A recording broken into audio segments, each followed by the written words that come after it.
Chair Mallory. Thank you for joining me today in Beatties Ford Road at Archive CLT, a Black woman-owned shop here in Charlotte that makes the best coffee and iced teas.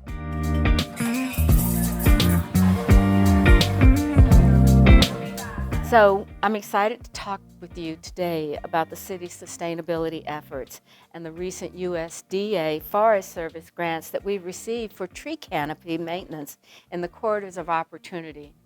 Corridors of opportunity are neighborhoods that were thriving at one point, but because of the lack of investment, and certainly with the idea that we were, by infrastructure, disinvesting in the communities, we have realized the value of where they are today.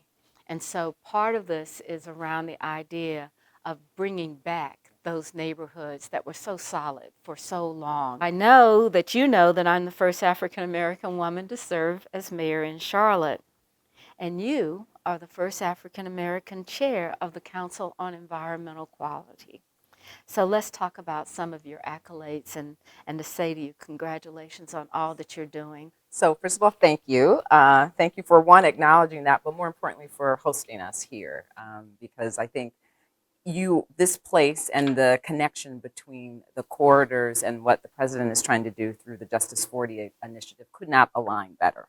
The focus on the need to reinvest in communities that we have for so long disinvested in is like critical to all of the work that he's doing, but in particular under the Justice 40 initiative. So I'm really grateful for the opportunity to be here. My why really is a recognition of just the opportunity that this president and this vice president really offer to address issues that I've spent my entire career working on in environment, in climate change, in environmental justice, and making them not only issues, but pillar issues, central issues to the work that we're doing. Talk a little bit about examples of environmental justice that you have helped create and implement. There's a core premise that guides all of our behavior, that guides all of our policies, which is we have a clean air, a clean water, and a healthy infrastructure in this country that has been designed through a series of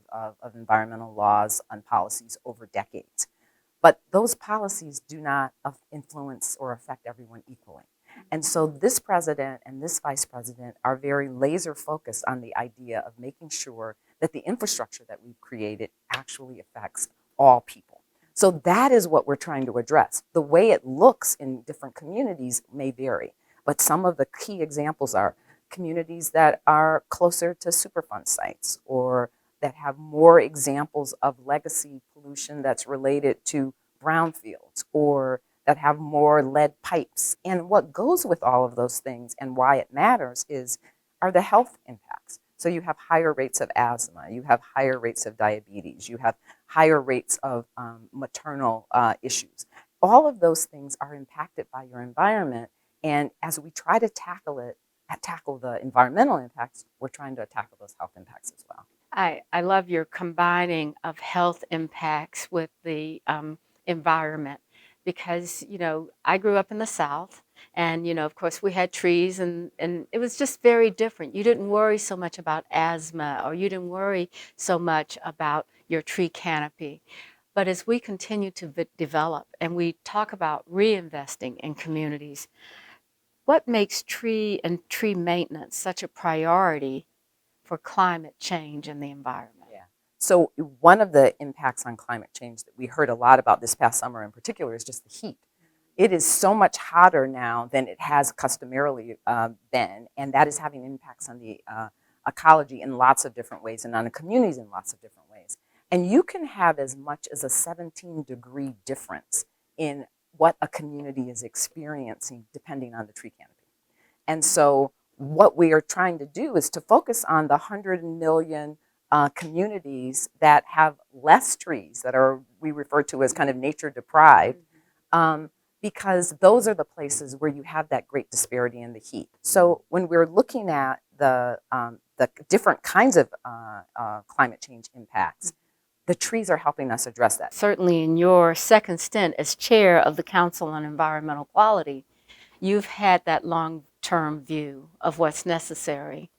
But I think we ought to ask you to brag about yourself a little bit. So tell me, what are you most proud of? 2 stints in this role. I will say that, I was trained as a lawyer, and We'll forgive you for that. I know, right? But one of the things that goes with that is that I am accustomed to not so much doing things, but helping to make everything better. So that is the way that I sort of envision a lot of the work that I've done. I didn't create it, but I made it better. I think the things in the Obama administration that I think that actually translate over into the Biden administration, that there's some consistency, is the work that we're doing on trying to make sure that the history that we are telling about about this nation reflects broader community. You don't actually correct in one move any of those things, but what you do is you start to talk about the healing that's needed in this country overall, by making steps in the direction of actually making everybody part of this country. Well, I'm really proud of the president for the past actions that he has taken. He has so many major initiatives, and a lot of it around how do we actually become a more sustainable city, country altogether, and the investments that he's made, not just the monetary investments that he's made, but actually choosing people like you to be in charge and to help us understand best what we can do. We really appreciate having partners like you out in the community to work with, who are serious about the same issues that we are, and trying to figure out how we can actually support one another is really what I think this administration is about. Well, we've been working really hard on a lot of our 2030 goals.